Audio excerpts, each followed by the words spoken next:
the only suffering we ever have is our thoughts. That's the only suffering. We're not suffering because something happened. Things happen all the time. The suffering is in the thoughts about what you're not going to be able to do, who's going to attack me next. I have these quirky little practices, like I write formal, dear blank, thank you letters to traumas, pain, like things, people, anything. I write thank you letters to them. And in the thank you letter, I write the revelation I had, how I've expanded, like, thank you so much because this is what happened. So I'm saying thank you, gratitude. I'm not a victim anymore because I'm thanking you for the experience. So I'm not a victim. You are not a victim of your circumstances, but perhaps a victim of your perspective of your circumstances. Yes. You think that you are experiencing something that is affecting you from outside, but it is the thought that is actually creating the narrative that you are thinking that perhaps you're in danger. That's the huge difference. It's a huge point I felt between acting as a victim or feeling that the circumstances are at fault. That if it wasn't raining, or if it wasn't for the wife, for the husband, and if it wasn't for this silly friend, I would be so and so, I would be there and there. It's their fault, right? Perhaps, just perhaps, there is a perspective to be changed. This is like, huh? Yeah. So, Yeah. okay, so wait, I'm creating my problem, and then I'm hiring, basically, my mind, the same one that created the problem, to solve it for me? What? Yeah. Am It's I like insane or what?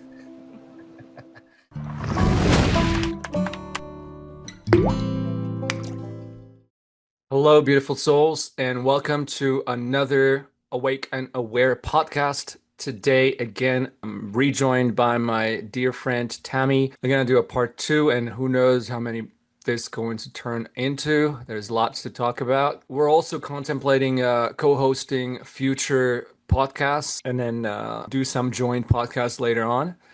But in the meantime, in today's podcast, we're going to touch a little bit on the book that Tammy has released a few years ago called You Matter. I spoke about it in the previous podcast, and go a little bit deeper about unraveling the concept of love thyself. It has brought a deep meaning into my life personally, and I wanted to take the time and allow everyone to benefit from the understanding that I'd had. And I also wanted to mention that a lot of the things that we talk about are concepts that we learn from our mutual teacher, Peter Crone.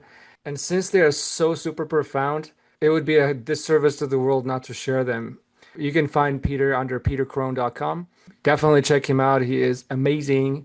And I have recently had an opportunity to go see him in person, which was epic and so much fun.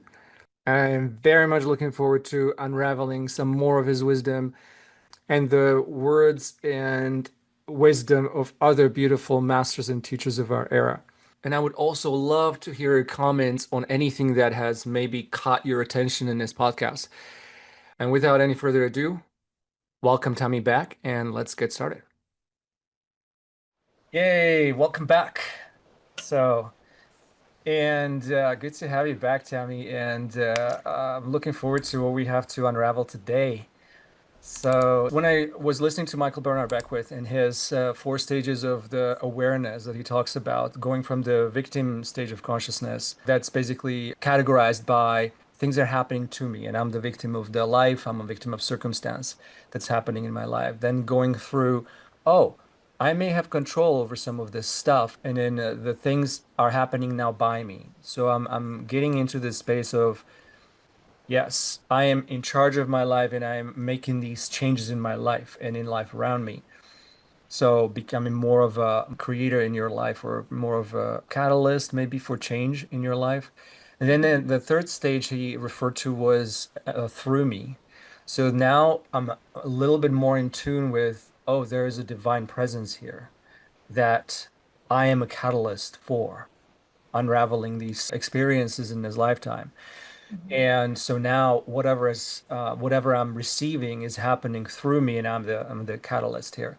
And then the last stage that he was naming was the stage of the things that are happening as me in life. As I'm part of this whole being, this universe, this creation, this consciousness, this loving awareness ever present. And I'm just being in that space of creation, of love, and I'm as it is, I am. And that's that he delineates these four stages, and I like the difference between because a lot of times we're not quite sure, especially in the first stage, victim stage, that all this may actually even be a possibility.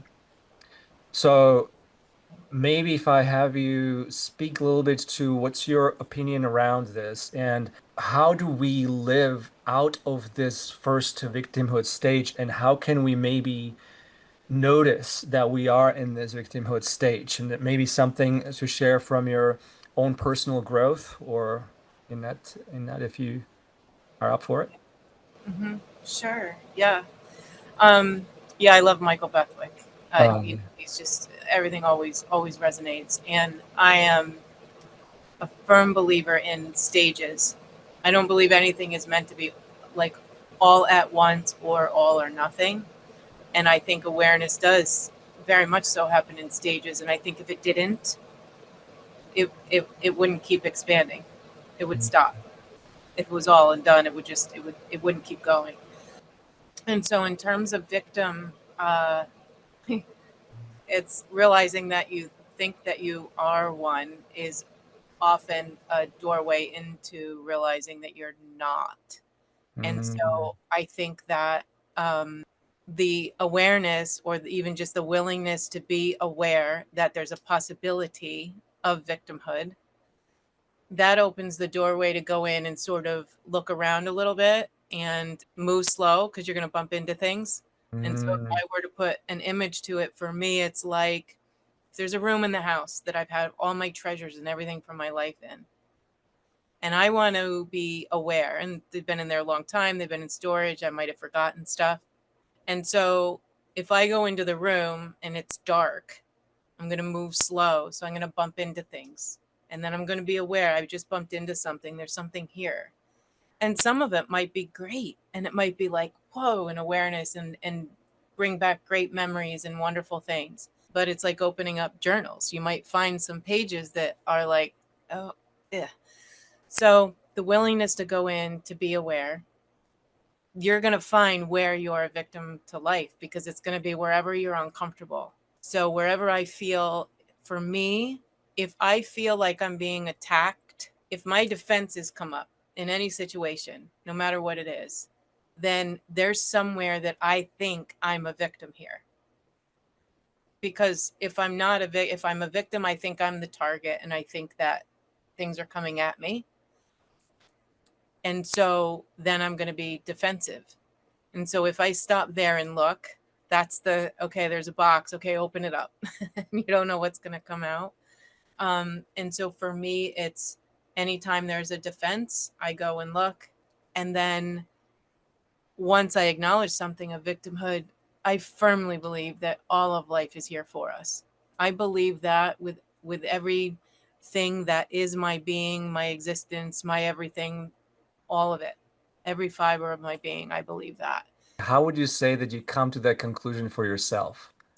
Yeah. So for me, probably the many ways, but the one I'll point on because I think it's the most relatable is health, illness, injury, the mental, physical, emotional, spiritual breakdown of an illness or an injury that stops you in your tracks and presents the potential that your life might be altered greatly. Like maybe you won't walk again. Maybe you won't even survive surgery. There's those maybes that have to be put on the table, and the doctors have to give you all the list of everything that potentially could happen. So the higher the potential of a, a negative outcome in some way, whether it's as much as, death or walking, talking, using your arms, whatever. Um, the higher the potential, the higher the breakthrough to come. And so for me, that's been it. It's been finding the balance between the defiance of standing up and saying, no, I'm gonna, I'm gonna make it through this. I'm gonna do that, and sort of like that positive, this isn't gonna take me out kind of thing. Finding the balance between that and denial, like denial and positive thinking. It can be a little bit of there can be a fine line there, because you need to be responsible, and sometimes there's things that you do need to face and do, and they're restrictive. But for me, anytime there was a restriction, there was also an open door waiting. So, okay, you're going to have a surgery. You're going to lose use of your arms for a while. You're not going to be able to feed yourself. You're going to be completely reliant and dependent upon other people. That is a fact. That is something that's going to happen. Wow. Okay, so that's happening. But I'm still living, breathing. All of my senses are still with me. Okay, so maybe I can't go to the gym and do the active things that I want to do, but I can tend to myself emotionally, mentally, in what I'm doing. For me, one of the things I did, it always brings a little chuckle when after a brain surgery and a cervical fusion that I had, I lost my arms. I couldn't writing, and I'm a writer and not typing. It couldn't. So I got a tape recorder. So I started texting things and speaking things into the recorder. And then eventually I would do that. But I couldn't go to the gym. So I started with plastic water bottles, laying in bed doing, bicep curls. Was I building muscle? No. Was I going to be, competing in a fitness competition after I did a workout with my what? No. But I was doing something. And so it's taught me, do the little thing, do something little. Just because you can't do everything in the breakdown or whatever makes you seem like a victim to something. And that's always offered me. It's always offered me the view of something more. This isn't the end. You're not done. I love that. That just a little spark of hope Yeah. is where you Mhm. get to just find that bottom line. It's like, who am I? Why am I here? Yeah. Is this it? If you come through, some difficult situations or anything like that. So, well, thank you for those examples. Those are great. Again, it's like the point in that is that when we are in a depth of difficulties, again, we can refer to suffering, right? So when we are in the middle of the suffering event, Mhm. pausing basically and realizing where you really are, what you are doing, actually doing, what is actual truth that's happening physically, and what is some sort of a story, some sort of a meaning that you are giving in your mind, basically, in this little space between your ears, that you're assigning to the event or situation that you're experiencing. So, what is the reality versus what is actual narration and or construct Yeah. of so-called reality? That differentiation. Can you speak to that, maybe? That's a great point. It's a great point. It's almost like it's like figuring out if you're really lost or not. Mm. Right? You're in a strange city and you're driving, and it's strange, you've not been there before, and GPS isn't working or whatever. And you start to panic, like, "Ugh, I'm going to be late," and you're thinking about what you're going to be late to, or you're going to let somebody down, and that can come in. But sometimes if you just stop and look around, maybe you're one street over.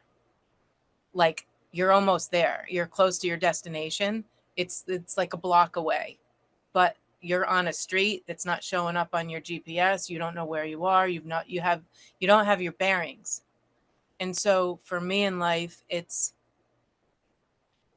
I put a lot of my energy and my thought to that, like the awareness of Where are you? Where are you right now? Being grounded and knowing my internal environment, because if I'm calm internally and I'm trusting that the universe, the world, everything, life is here for me. If I trust that fully, to come back to that point, that's the grounding. Even if I am really lost, it doesn't matter what the scenario is, whether I'm really lost or not, that's kind of irrelevant. So it's sort of getting away from the there are no problems. Like, it's only a problem if you think it is, and if it's really a problem, then yeah, you probably are lost, and you're going to get more worked up and more, and you're probably going to drive the opposite direction, and now you're going to be 5 blocks away. But so if I remember that life is always here for me and I'm always grounded there, then I'm never really lost.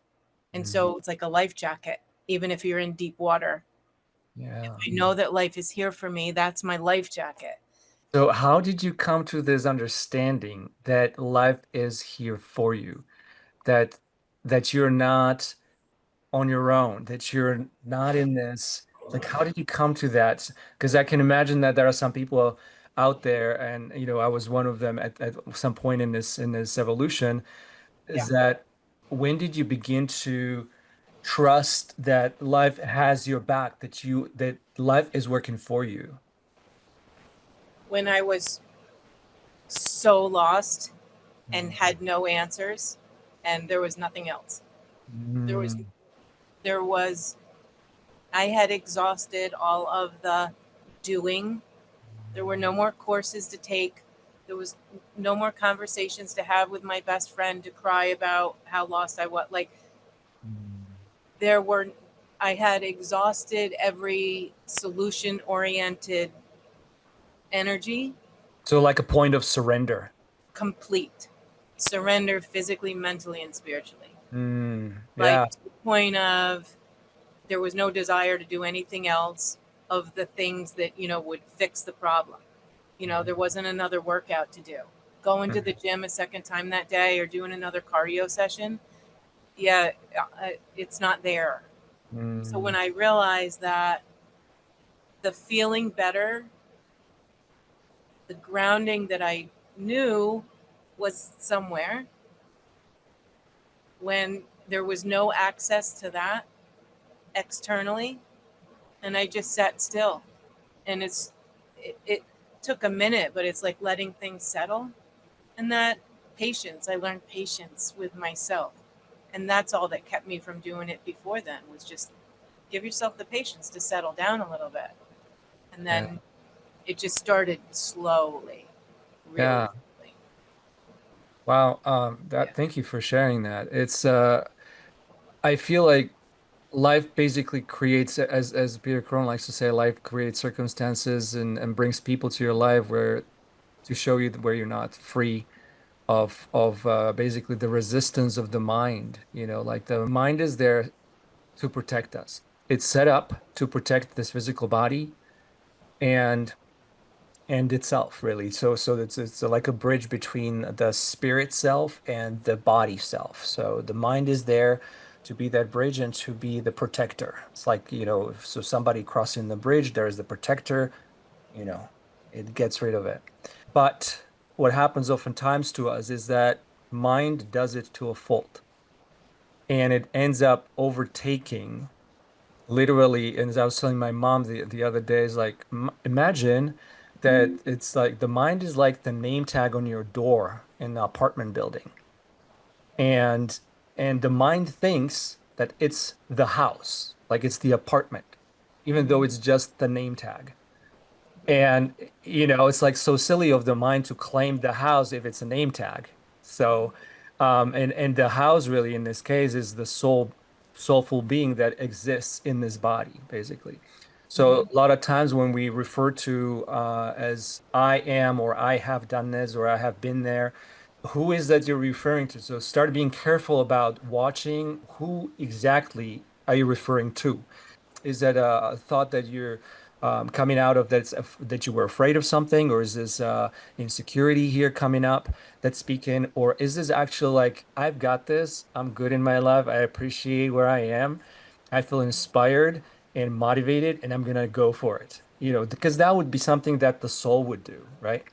And so anything outside of that, I feel is more of the mind trying to again just do its job and protect the life of the body of the being that the soul has chosen to live in, right? Yeah. And in that sense, though, what can be done or what can be undone, perhaps, or done or undone within ourselves to clear this path between those two entities, and in some sense one entity in one body, but again it's the soul that is being covered up by the constructs and the veils and blockages and pretenses and comparisons. I don't know what else, different points of views that the mind has created. Yeah, so my short answer to it is love. Mm. My answer to everything is love. But because because to your point, yeah, the mind is a container that we put stuff into. And so love, if we are the essence of love, the love that we are as the vessel that we are, that is what is in the mind is going to filter through. So like in other words, my heart, the source of love is the director, the final word, like nothing gets done without passing through there. Because anything that passes through love, no matter what, all you're going to be left with is the blessings. So take maybe there's things in life that maybe you were a victim to something at one time. Maybe a child who can't leave a situation. We would say, okay, they're a victim to the adult that, okay, fine. And so rather than live life proving to the world that you're worthy of being a victim by keeping that story going, yeah, but this happened. So this is why I dot. The excuses. This is why I do this. I've earned this. Okay. But then your life is just going to always keep bringing you more things, to that. Mhm. But through love, if things happen, if you pass that through love, and almost like if love were the consultant, I bring everything of my life to the consultant of love of my heart, and then my that will determine if I need to do something, if there is something for me to do, is there action for me to take, is there a conversation I need to have, do I need to speak up, do I need to be silent, do I need to do anything with my mind? Does my mind need to think and create a solution? Most often, the answer to that is no. It's very rare that my mind needs to figure something. Very rare. Like, okay, Mm. the tasks that you do. Right. I believe it almost comes down to like mind has to step in if it's really a life and death situation. Like Yeah, actually physically, you're in life and death. Otherwise, it can right. probably just be, down talked by the love that you're referring to, by that state of being that is already content. It's 100% already content, doesn't need anything extra. It's just experiencing, observing as life goes. It's Yeah. beautifully said. I love that. So, Mhm. uh, yeah. So one quote again I want to throw in there is that from Peter Crone is that you are not a victim of your circumstances, but perhaps a victim of your perspective of your circumstances. Yes. And this is something for those of you that listen, is I want you to sit with that too. Because perspective and the difference between that, again, it's that you think that you are experiencing something that is affecting you from outside, but it is the thought that is actually creating the narrative that you are thinking that perhaps you're in danger. Yeah. Right. That's the huge, huge difference. It's a huge point I felt when I understood that, is the huge point between acting as a victim, understanding that or feeling that the circumstances are at fault, that if it wasn't raining, or if it wasn't for the wife, for the husband, and if it wasn't for this silly friend, I would be so and so, I would be there and there. It's their fault, right? So perhaps, just perhaps, there is a perspective to be changed. How do you feel about that? Yeah. Yeah. Well, it's like one of the questions, that I will ask, like I put myself through, like there's an evaluation that just happens naturally. Is it life and death to the ego, or is something life and death to your heart, to the source of you, right? Mhm. And most often it's the ego, and the ego works really really really really hard. It's trying to survive, like, give it a break, man. Like, it's trying to just survive you, trying to leave it. And the perspectives are as real as a piece of paper. And I mean, it's real and present danger. And the victim will always believe that it's being attacked. So that it's really a big thing, this victimhood. Because if you're led by it, you always think you're being attacked. What does that mean? So that means that you walk through life constant with your head on a pivot, Mhm. looking for the next attack. Mhm. And so then what happens is, it's not to get too deep out of the start, but like, you're calling that in. Yeah. So whatever we're focused on, we will get more of. It will become real, whatever we're focused on. And the only suffering we ever have is our thoughts. That's the only suffering. We're not suffering because something happened. Things happen all the time. People have miraculous healings all the time. People have illnesses that they're told that they have, a limited amount. They're given a timestamp of when they're going to die, and they find a way to laugh and enjoy and travel, and they're living their life and enjoying every moment. And Mhm. so there's proof everywhere. The suffering is in the thoughts about what you're not going to be able to do, who's going to attack me next. Well, fasten your seatbelt, because you're going to get a lot more people too that are going to attack you, that are going to do the same thing that you're calling an attack. You're going to Mhm. get a lot more of that, because Mhm. you're thinking about it, so you're calling it in. It's law. It's just natural law. And we have a choice. We have a choice in what we think about. And I know it's like we all say it, and it's so, I mean, I guess cliche at this point, but like, you know, who are you going to listen to? Are you going to believe everything you hear? What do you really believe? Are you going to believe something somebody told you? And it's for me, it's that truth, that authentic truth of love. Like, what would love say?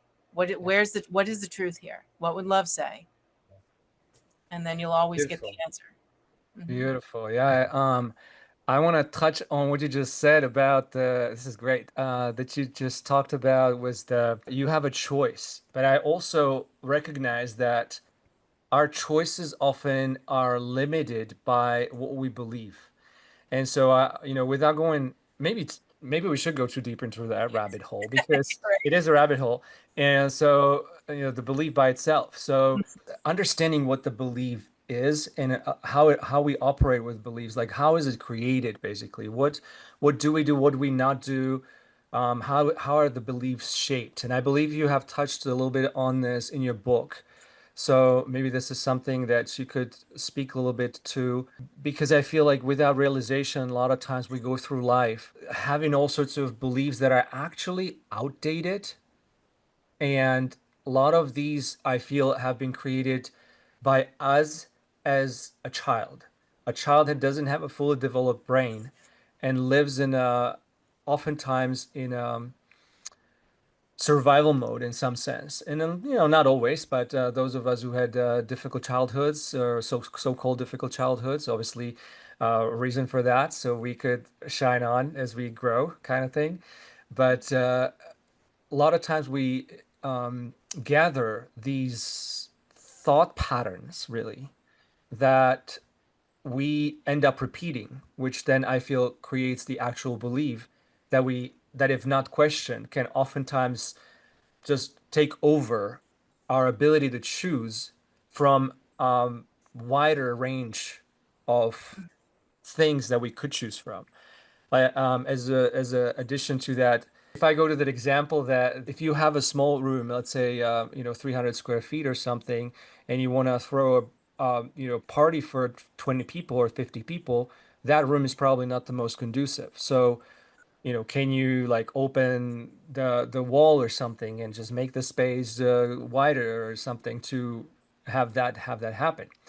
So in that sense, I feel the limits that we put on ourselves with some of the beliefs that we have are limiting then the choices that we are trying to make in our lives. And I was wondering if that's something that you could speak to, because I'm very curious. Sure. So I, the way I define a belief, and it's not mine, but I don't know where I'm pulling it from, Uh-huh. is belief Yes. is a thought that you keep thinking. And so in awareness and coming into that space of love that is created, that is you, that becomes your whole essence, right? That everything filters through, that dissolves those blocks, like limited beliefs. And as it dissolves the blocks, it reveals to us what we need to become aware of more. So like it dissolves the block that's stopping you, but that loving awareness, as it dissolves the block that's dropping, it reveals where your work is needed. Mhm. Whereas the victim in the mind will just go out and find up, okay, here's all the problems, here you go, and just boom, a pile of all these problems to solve. But loving awareness without victimhood, it dissolves what stops you. It's almost like a big boulder falling on the path. You still need to walk the path. We're still living our life. We're growing, we're expanding. There's going to be things we come to, and difficult things and trials and sometimes traumatic things and horrible things. But love dissolves that boulder in the middle of the path. So now we can walk it. When that boulder is there, we got to figure out how to get around the boulder. And then we might fall and slip and hurt ourselves trying to get around it. And we might have to climb a mountain to get up over it and go around. It's just a lot more work to do. But if you choose love, it's going to remove the block. Now you can just stay focused only on walking your path. So you're only focused on yourself and what you are here to do. You're not all trying to fix all the problems that you think you have that you need to fix and be better so that you're worthy and so that other people love you and so that you're accepted and blah, blah, blah, all that. Mhm. All that goes away. So you still Mhm. got to do the stuff. You still have to show up. You got to walk the steps, right? And put your shoes on and get up and go live life. But loving awareness dissolves that. And so it's in those beliefs, those limited beliefs that we form, those dissolve too. And so and then you form new ones. So I like to, as soon as I dissolve one, I create a new one. And I'm very intentional about it. And I'm Mhm. very like, I show a lot of gratitude. Like I write, I have these quirky little practices. Like I write formal, dear blank, thank you letters to traumas, pain, like things, people, anything. I write thank you letters to them.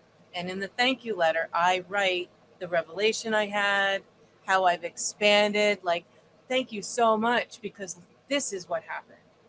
So I'm saying thank you, gratitude. I'm not a victim anymore because I'm thanking you for the experience. So I'm not a victim. Moves me out of victimhood if there was any chance of being in it. And then I moved into it. And from gratitude, you can do, I mean, gratitude, you can move mountains. Like that's the state that you always want to be in, would be my recommendation for anybody on the planet. And it just moves you right into it and clears the way. So you still have to do the stuff and it's still not easy, but I'm not afraid of deep water if I have a sturdy boat. So keep your boat sturdy, don't let anybody poke holes in your boat. Be mindful of who you're letting in your boat. And then, find the Yeah, direction of the wind that's and the lose it. personal boundaries, right? If you being mindful about who you let onto your boat and stuff, that's the personal boundaries, which is, I think, a whole nother podcast where Yeah. people can associate themselves with, the ways that sometimes we let other people walk all over us, and or on the contrary, that we sometimes walk all over people. Yeah. So, just noticing that. And I love that, again, you just pull back out the love state and the loving awareness, loving presence to dissolve all the, whether it's limiting beliefs, whether it's choices that feel limited, or you feel limited in choices that you may have, and just allowing that presence again, just kind of step in and dictate the life from there on, versus going back to letting the mind create the problem and then use the mind to try to solve it. Yeah. It's like, it's just like, huh? Yeah. So, Yeah. okay, so wait, I'm creating my problem, and then I'm hiring basically my mind, the same one that created the problem, to solve it for me? What? Yeah. Am I It's like you. insane Yeah. or what? I mean, this is what we call insanity in life, right? Is Yeah. that, or maybe it's a business in this Yeah. lifetime. It's like, that's what we call business, I think. Create a problem and then give a solution for the problem. That's the Yeah. that's the way that the business works, I believe. Exactly. Yeah. And love dissolves all of that. Yeah, it That's doesn't need like if anything. you're consulting love, then it's going to work all of that out for you. Yeah. And And so, like, why is that? How is it that love is capable of dissolving everything and it doesn't require anything? Like, because how is love is the only thing that's true and real. Love is real and love is true. yeah. And truth, like what is real can't be changed. Can't be Mm, changed. And so love is it's universal. There's nothing you have to do to have it. It's what we are. So we never we never don't have it. That's the big secret. I guess in some sense it's like because love is the essence Yeah. of the consciousness, of the actual presence of the universe and everything that's in it, is that it's built of this essence of love, and thus it's complete as it is. It doesn't need anything else. Everything else it gets, or everything else that there is really the mind construct. Yeah, it's the big secret mic drop frustrating moment when the guru says to the student, you Yeah. have everything that you need. You don't Yeah. need anything outside. The answers are not out there, they're in here. Well, guess what? It's true. It's true. Yeah. And Because it's, go ahead. there's no right and wrong. Yeah. We're so afraid of coming to an answer because we don't want to give the wrong answer. There is no wrong answer. Yeah. And who is afraid? Ego, the mind. Yeah. Yeah. So again, it's like, yeah, once we realize that the mind construct is the one that's creating the issues, and the soul is complete as it is, it doesn't need per se anything. It gets the experiences that it wants to get, or that it gets, really, whether it wants to or not. Mhm. It gets experiences through the fact that you, as a human being in this physical body, with the soul behind it all, you are walking in this, as I like that Peter Crone refers to as a meat suit. Yeah, As you walk you in did. this meat suit, Yeah. it's great to have like these experiences, and that's that. There Yeah. is no experience I need to resolve, solve, and anything that appears that way really is mind's construct, isn't Mhm. real. It's a conversation, it's a perspective, however else you want to name it, I Yeah. think. And again, as you pointed out, the one real thing that we have is the presence of the essence Mhm. that is Yeah. love. And it's love dissolves anything unlike itself. So Mm. like Unlike you it's, don't need to tell love what to do. You don't need to go to love with your, it's like anything that you believe in is a higher power than you. You don't mm, need to go with your list of like, here's my stuff. You need to return to the love that you are. And that's your guidance system. And if you are living your life in practicing your life in this essence of love and believing in it, who are you going to trust as a guide? Like, are you going to just trust some stranger to tell you where to go, or are you going to trust the all-knowing essence of yourself?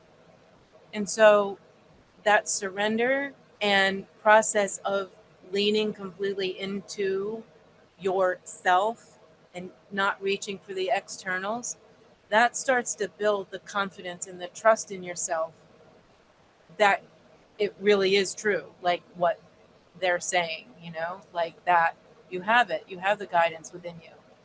And then you would never trust someone else for the important things like your life. What should I do? Where should I go? Well, wait for the feeling. Peter Crone says, it's not seen, it has to be felt. Mm-hmm. The essence of love. Like you can't see it. I can't write it down and hand it to here, go study this and then you'll be it. Yeah. This is what it is. Yeah. It's It's same like when you ask people, how do you know that you're in love? You just know, you know? it's how you feel. Yeah. Yeah. Yeah. Yeah. I It's mean, we process it through feeling, but even then, it's just this inner knowing. Whether mhm, it's whether you point it as a through human body as a feeling, which it is, but you also have the inner knowing, and the inner knowing I feel comes from the soul itself, who is part of this eternal essence of love, and that's how it operates. So it just recognizes that state, and you yeah. just know. It just reflects it back to you, and this is like how we know that we're in love, I feel, anyway. Exactly. Yes. That's it. I think it's so difficult sometimes because it's so simple. I'm making an assumption based on discussions I have with people. Like when it seems too easy and simple, you're reluctant to turn your life over to this simple. It's like, wait, so I'm supposed to not turn to love and turn to, my mind for these answers rather than turn within. And it's like, yeah, just be.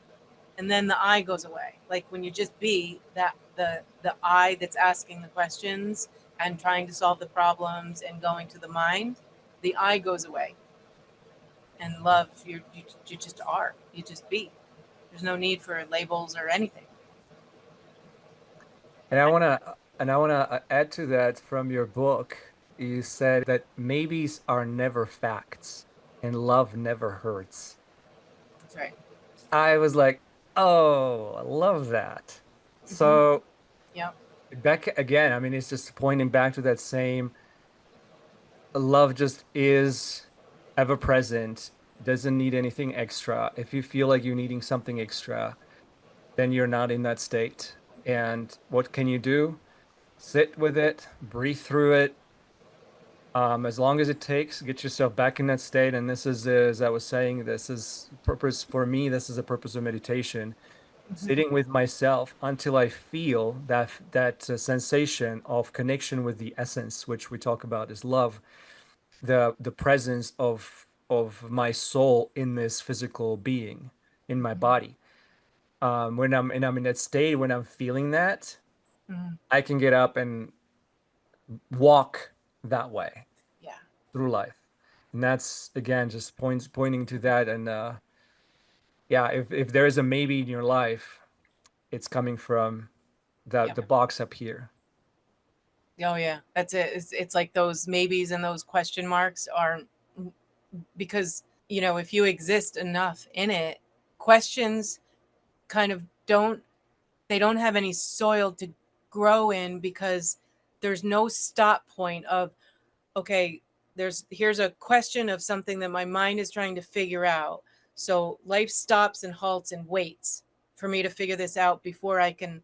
No, it's all happening already. By the time the question comes to you, it's already been resolved. Your job is just to go and move through life and trust that and move towards the feelings that feel like love. Just keep moving towards that. That means even in a job, if you have to go to a 9 to 5 that, you don't like being there, you don't like the hours, you don't like what you do, you're doing it for a paycheck, you're doing it to pay your bills, whatever. There has to be something. It might be your 15-minute break that you go sit in your car and read a book. There's got to be something about that 8-hour day, that building that you're in, if you choose to think on that, it will start to change it. It's either going to change the environment of where you are, and you're going to just notice that, like, the people that irritated you just don't anymore. And this, the thing, it's going to change. Mhm. And, but it's all about where you focus your attention, right? And if your attention Yeah. is focused on love, then it's like love is out there doing all the work, like dissolving the things that you don't need, and anything that's left, oh, okay, then love's pointing me to this, so this is something for me to put my attention on so that I can grow more. But it's never punishment or like wrongdoing or a problem. It's just, hey, go do this because you're going to grow after you do this, so go do it. But you Yeah. trust that when you're in a state of love. Yeah, beautifully said again. Pointing to that we are again in state of either inspiration or fear, really. Just Mhm. say bluntly and as that in sense of that if you are inferior in logic, you're going to use your mind Yeah. to protect yourself, to fight for your needs to be right, Mhm. whatever it is. And if you are in a space of I feel curious, I feel Mhm. inspired to explore life, you Mhm. will never judge anyone. You will never criticize anyone because you recognize that from that inspiration, everyone is doing the best within the means of what they can understand today and Mhm. within understanding that they have, the awareness, the level of awareness they have at this moment. Mhm. And with that and non-judgment obviously comes compassion, and from there on you're again in state of love and acceptance. Yeah. And easier said than done oftentimes, especially because we are such creatures of habit, and Mhm. we have been brought up often, not everyone, but often, most people, I would say, in this world have been brought up in really difficult circumstances, and apparently to our benefit, Yeah. to rediscover our true self, our soul, and basically help get rid of these pretenses and thoughts and old beliefs that we have established throughout our life. So back into that, we do that because we end up being in a world that feels unsafe. And so, again, another quote is hurt people hurt people. If you can look at a person that is just being mean and nasty and all that, and can look at them as a hurt person, granted, if they are in a high position of leadership, that becomes a little bit more difficult. Yeah. Um, but even then, like we are saying, that change that you can make, one person that can make change for what we say 750,000 people, Mm. according to David Hawkins' research, Oh yeah. a high number. So one person can change that. And it is by exactly what you were just saying earlier, just Mhm. by being in that state of being. I don't want to even say mind state because it isn't mind, necessarily mind state. It's a state of being where you allowing the soul to shine through, basically, to show up as love because it is, and Mhm. show up as a true self, as its authentic self because it is, Yeah. Right. not have it covered up with all sorts of stuff that the mind thinks is important, like I was Mhm. saying with that little door title on a door.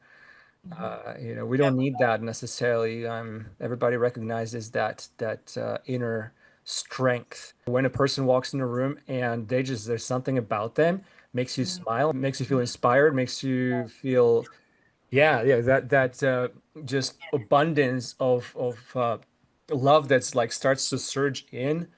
We've all experienced it, I think, to some level, where we felt inspired by someone just because of their presence, oftentimes, not even just because of what they're saying, or doing. Totally. Yeah. Is I there love. anything that you want to add to that, as in from perspective of safety and how the importance of uh, recognizing again so that perhaps there have been times and are times where someone doesn't feel safe, and that's basically how they act, why they act, and what can be done about that if you are in that space, if someone is in that space. Yeah, for sure. So, I mean, the first thing would be like once I really started absorbing this and realizing that, everything's in here and it's me and that I'm not a victim. It's no matter what it is, whether it's health, people, anything that's disturbing me. I am not a child. I am not a victim. I'm not a young child. I'm not trapped in something. If I'm in something, which was this was, as the ego dies, it's painful, torturous death, and it's sending you through the like all that all the stuff of victimhood, like and then you come out on the other side and realize like it's all you. And you're sort of face to face with it. I do a lot of mirror work as well, and so you're face to face with the fact that I sat in the mirror and said anything, I face every single thing that I felt a victim to, and then linked it to where my choice was in the occurrence of it. And it was not pretty. It was torturous, Mm. but it was beautiful. It was an excavation. It was like digging up the dirt. But it's like if life is soil and we're planting seeds, and everything that we do, like whatever the soil is fertile for is what will grow. And so I wanted this. I wanted love. I knew of this. I knew of love and this, just everything that we're talking about. I knew it was out there. I knew I could have it. But on the path to sort of coming into that surrender and the awareness, um, it's once I knew it was a choice, what that does is make me look at, okay, well, what's in me that it's reflecting? Because that's the other piece, right? Everything is a reflection. And so if something happens out there and I'm bothered by it, if I'm bothered by it, it's attaching to something. Otherwise, I couldn't feel it. I wouldn't recognize it. And so where is it within me? And I just started a practice of that. And every time I would say, okay, well, where is this in me? Why did I react that way? I was defensive. Why? I felt unsafe. Why do I feel unsafe? Am I unsafe? I've been in places in my life where I really was literally unsafe. I was literally in danger by my choice, putting myself with people who were in a lot of pain and who, by being with them and in a vehicle with them or being with them, I was in fact in danger in that moment. But I chose in a moment before.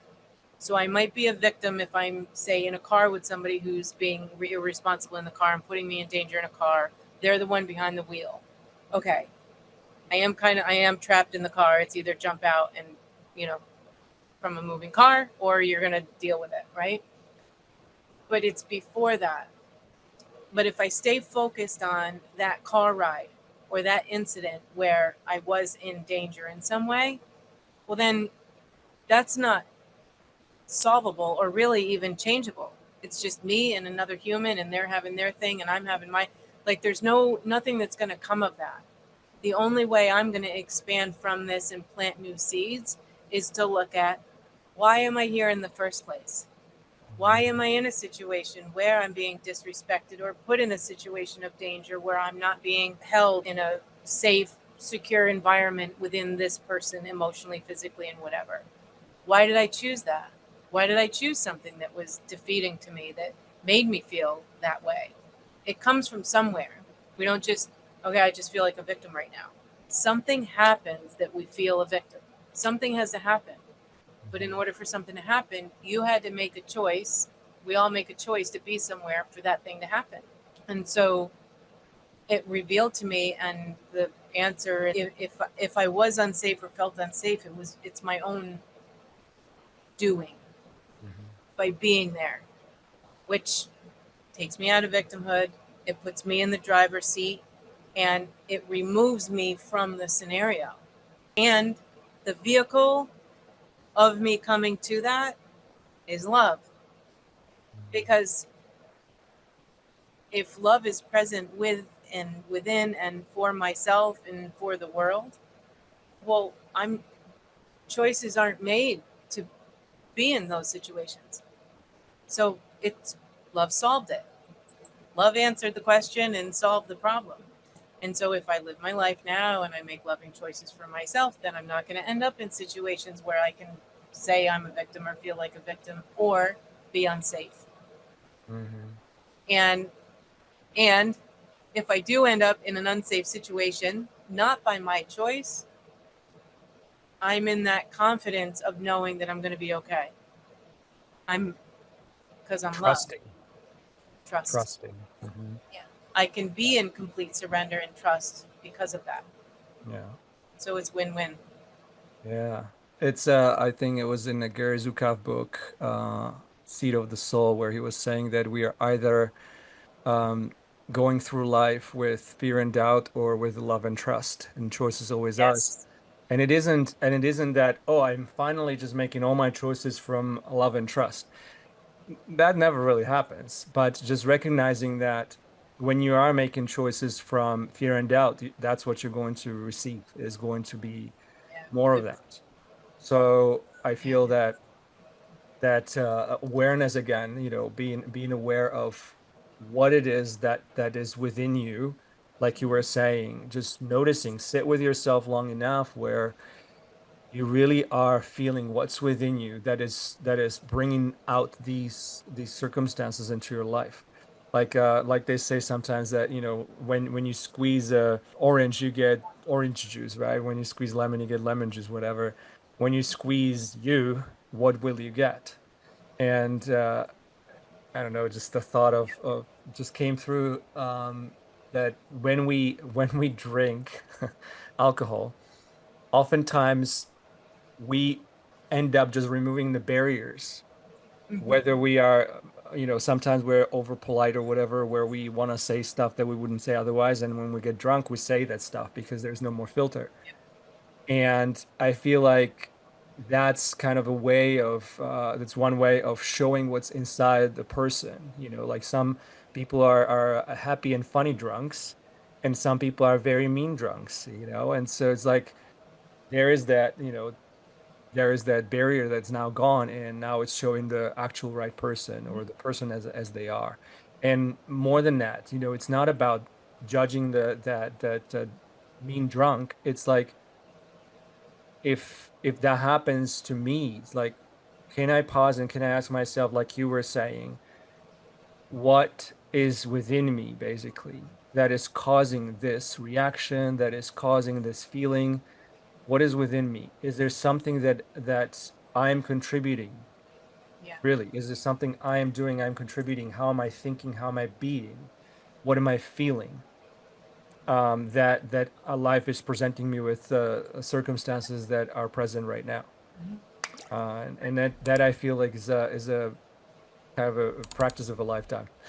Oh, well, so well said, or so beautifully said. Yeah, it's like when you Mhm. said that when you were talking about alcohol, Yeah. I wanted to say, love is the alcohol of gratitude.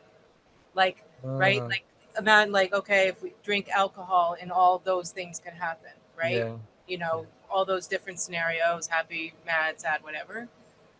So if you drink love, you're guaranteed that the outcome will be gratifying experiences, Yep. more love in the world, Yeah. more love around you. It's like, wouldn't you take that drink?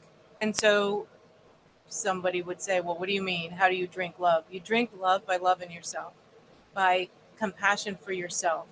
I say start small. Like, I started so small because I had forgotten, I was in deep enough that I just didn't have sight of me, or at one point, I mean, you could have asked me, okay, Tammy, I'm gonna offer you a trip. You could go away for a weekend, anywhere you want to go in the world. Where do you want to go? I don't know. I like couldn't access a deepest desire of a pleasure of something I wanted to do. Mhm. Like, I ate food just to nourish my body.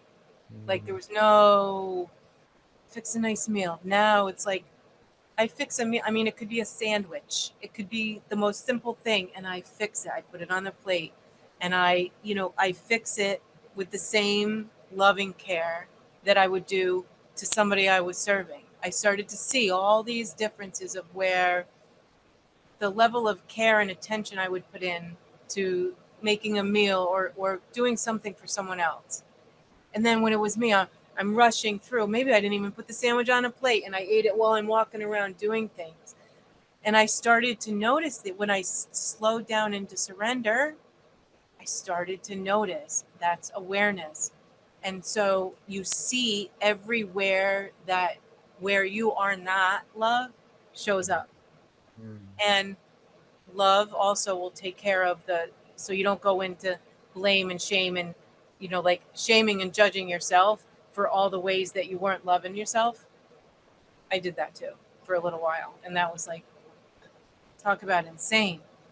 I'm just like, what? um and it just leads it'll lead everything for you. So beautiful. So beautiful. I love that. It's and that's the I feel that's the secret ingredient to our life. Love yourself. Yes. And hence the love thyself tagline here anyway. Yes. So Yes. Yeah. uh but it really is, those who are resistant to this thought, to this idea, again, it's like what you just said so beautifully. It's like if you are a given person, can you do that for yourself? And if you feel awkward, if you feel like you can't actually be that nice to yourself, there's some growth room here, so you can pause Mhm. for yourself and just pretend that you're doing something for someone and just do it for yourself. Yeah. This is, I think, that the beauty of being or is taking time and to live alone for however long you want, and Yeah. just find these little nuggets of joy where you say, I would have been now making a meal for the whole family or for my wife, husband, whoever, right? Or for Hmm. my friend, and I spend my time and I really try to put it out right. And again, why are we doing that? Because we're trying to prove that we are lovable. Yeah. That's why we're doing that. And so can you just prove that to yourself? That's going to be enough. Yeah. And Mhm. you might be surprised. I mean, as I was, that how Yeah. simple that was and how profound that actually felt. Hmm. Just like, I'll sit down, say same as you were saying, I'll make myself a beautiful meal. I sit down at the table and just pay attention to chewing the food that I just made so lovingly for myself, and Yeah. off it goes. And being there present with that food doesn't happen all the time, but happens a lot more than ever before. Right. And sometimes it happens so that I'm late for something because I, let's say, indulge in meditation. Yeah. And then now I have to, grab something and eat it in the car. So be it. I'll still, appreciate that for myself. But really just taking these moments throughout the day, I feel, whether it's the making yourself a meal, whether it's the take yourself on vacation, right? Or Yeah. whatever, Mhm. whatever pleases your soul, as they say. Well, the closer you stay to it, the less distance you have to travel to access it. Hmm. Like it's like, what is the saying? People say about God and prayer. God's not an emergency room doctor. Like, you learn all these practices and you watch podcasts and you read books and you do all this stuff. If you only reach to it when you're in a crisis, it's the practice that it moves it into your being. You are it, as we say this, and we use these terms, right? You are it. When Hmm. you are it, you don't have to go anywhere to get it. When you Hmm. realize that you are it, you stop and stand still, and there it is. You don't travel and have to go get it and find it. There's no efforting. It's stopping. It's doing nothing. You surrender again and again and again. I surrender. If anything comes to me, the first thing I do is surrender, which means it might mean meditation. It might mean a practice. It might mean whatever it means, but it's getting still. And I along with the thank you letters, I write love letters to myself. I like I look at my life as like falling in love with myself as if I was falling in love with a person or a Mm, friendship or any relationship that's mm, building, that you, oh wow, okay, this person, I really get along with them, I want to build this, I want more of this, I want to get closer. So mm, what do you, so you pay attention, you ask, what do you like, what do you like to do, where do you like to eat, what do you, if you sit and think about what you would ask a friend or a new relationship, and you were getting to know one another and you're setting up an occasion to gather and get together. Oh, what do you like, what kind of food do you like, what kind of movies do you like to watch, what do you like to read, what do you like, all those questions, do you ask them to yourself? Do you mm, consider these things for mm, yourself? I didn't. I wasn't. And I mm, wasn't doing it to be a martyr. I wasn't doing it to be, or a, not a martyr, but a hero. Like it, that's where I thought my worth was, right? mm, And so when I knew that my worth is in me and being the best this person, my essence, my being, because I decided that I want more love in the life, in mm, my life, in the world. So if I want more of something, that means I should focus on it and be it. And so be the change, be what you want to see. That whole concept is true. And, like if someone is wanting to be in a relationship, well, are you a good person to be in a relationship with? Are you everything that you're looking for? Do you like to spend time, oh, so somebody might say, well, I just want somebody who wants to just sit still with me and just be with me. Do you sit still with yourself, or are you always busy and you don't like to be alone? Oh, I hate being alone, I don't like to be alone. No, no, no, no, they'll say. Well, maybe that's why everybody's running for the hills or not yeah. wanting to sit still with you, because if you don't like to sit still with yourself, what is it? Why? What's so uncomfortable? Like, and so when you do this, and if you sometimes thinking about another person or an external thing, it can sort of jar us a little more if we're not used to that deep contemplation by our on our own. If Mm, you think about what you're asking of other people out in the world and give it to yourself, you'll receive it, because your desire to have it means that you're lacking it. So if you think, if I catch myself attaching the word need to something, I stop and look real close at that. Desire, wanting, adding something in, wonderful, great, abundant. But if I feel like, if there's, it's very rare for me now to feel like I need anything. I don't feel like I have a need for anything. I feel like I've done a lot of deep contemplation, and I'm going on 4 years of solitude. So I've really gone into it, but you don't have to do that. I did that because I recognize that's what served me.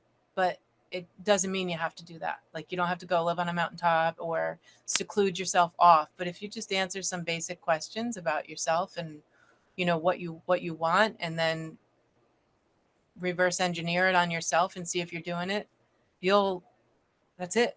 Like, that's all you have to do. It's simple. so beautifully said. So much wisdom in this, Tammy. I really love the downloads here. And I think for the next one, I think we will dip into the relationships a little bit more and relating, how we relate to one Yeah. another and to ourselves, especially. So maybe we'll go deeper down in the rabbit hole for that for the next one. But in the Yes. meantime, I want everyone to just take away this practice of writing yourself a love note. Mhm. Just, just and as you said, so I presume you before you go to bed or something, you pause and just kind of like Mhm. feel what happened throughout the day and maybe where you feel like you want to improve next or something, and then just if there's something that you feel perhaps a little bit critical about, you pause with Mhm. that maybe and just write loving note to yourself as though you're writing it to a beloved friend or a beloved child of yours or a partner or whoever Mhm. with such depth of love, I will just say that again, that it would make you feel connected. Hmm. Yeah. Yeah, that's what I do. And I do it like small things, big things, like, oh, I love the way you rearrange the house. Like whatever, like something that a friend or a partner might say, like come Mhm. home and like, oh, I like the way you put the couch over there. Oh, I like the way that looks. That looks good. Mhm. A good meal, whatever. And what I do with when I come upon something that's of a lower vibration, something that I want to change, I'll write it out as the manifested, affirmed change, whatever the thing is. Like maybe it was an interaction, or I want to have patience with a client who's frustrated, and I feel like I just need to have some more patience. Or I maybe my letter said, yeah, I didn't have as much patience as I would have liked to today with so and so. It feels so good now to know this. It feels so good to see their reaction when I'm patient with them. It's so Mhm. I write out what it will be when the change happens. Yeah, yeah. So And I'll tell you, and I could prove this if I needed to by my journals. I'll do that and I'll write that, or what I wish could be a little changed.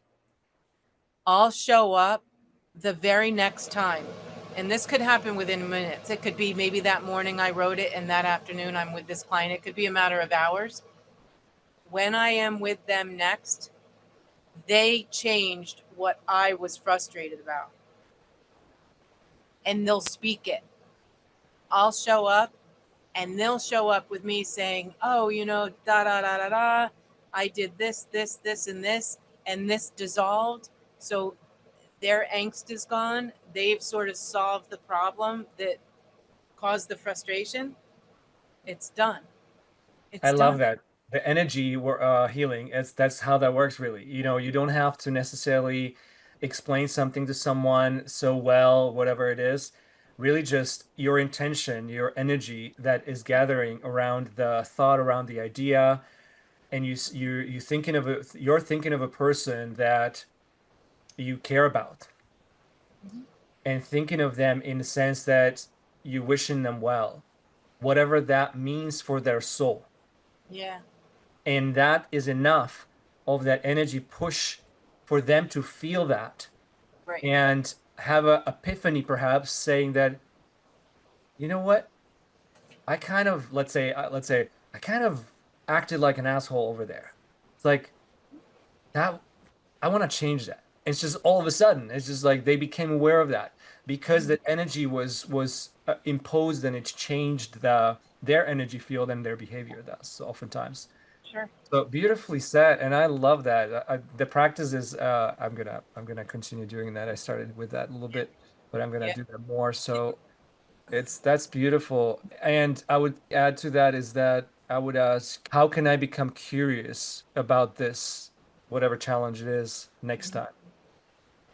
What Yeah. what would I have to do to become curious about it Mhm. and begin to see it as, well, that was interesting, truly, Mm. versus like that was weird. And then truly, like, that was interesting. I did not expect that. And just kind of have this sense of slight detachment from the subjectivity that was perceived before. Yeah. To put words to that, what I do is I'll ask it, the feeling. I ask it, what's here for me? What are you trying to tell me here? What do you need me to know? I mean, Yes. in the morning I have a certain, what would you have me do? What would you have me say? Use me as a vessel, use me as a vehicle of peace. And then I go about my day. But with specific things, and when it comes, if I don't know right away, I ask. And that's that curiosity piece. Uh-huh. What's here for me? It's like if as if that event, that thing was like somebody handing me a book. And then oh, now I see. And you open it. Hmm. And so, and again, it's revealed. instantly, usually now. Yeah. Like it'll be so direct. Like, oh, and then okay, oh, all right, and then you pour some love on it and you're good to go. Like, because if you're the essence of love, as soon as you apply your thought, you're pouring love on that situation. It's doing it for you. Yeah. Wow. So cool. So I fun. love it. I could talk for hours and days and months and years about Yeah, it. well, we'll do another one. So yeah, many, maybe 100 more, who knows? So Yeah. yeah, whatever it takes, right? And I Mhm. think what you spoke to a little bit briefly there was Course in Miracles practices. Yeah, what would you have me do? Who would you have me be? And yeah, yeah. Yeah. Maybe we'll touch on that again in some of the future podcasts as well, and kind of how that works, and introduce the Course in Miracles a little bit to some of the audience if anyone's interested. Hmm. Um, Sure. Excellent. Anyway, so thank you again so much for being here again, and always so much fun to chat with you. Yeah. And we shall look forward to seeing you again next time. Excellent. Yeah. This is awesome. Yeah. I can't thank you enough. Yeah. I love this. Love it. Cool. I love it. Yeah. All right. Well, take good care, and we'll talk soon. All right. Thank you. See you. And if you have enjoyed today's podcast, hit the like button and subscribe so you don't miss out any of the future ones. And in the next one, we will talk about relationships and relating to the self and others, and how relating to the self improves your ability to relate to others. And if you are curious to learn any of the embodying practices that we teach, hit the link below, and we shall look forward to seeing you next time. Until then, take good care of yourself.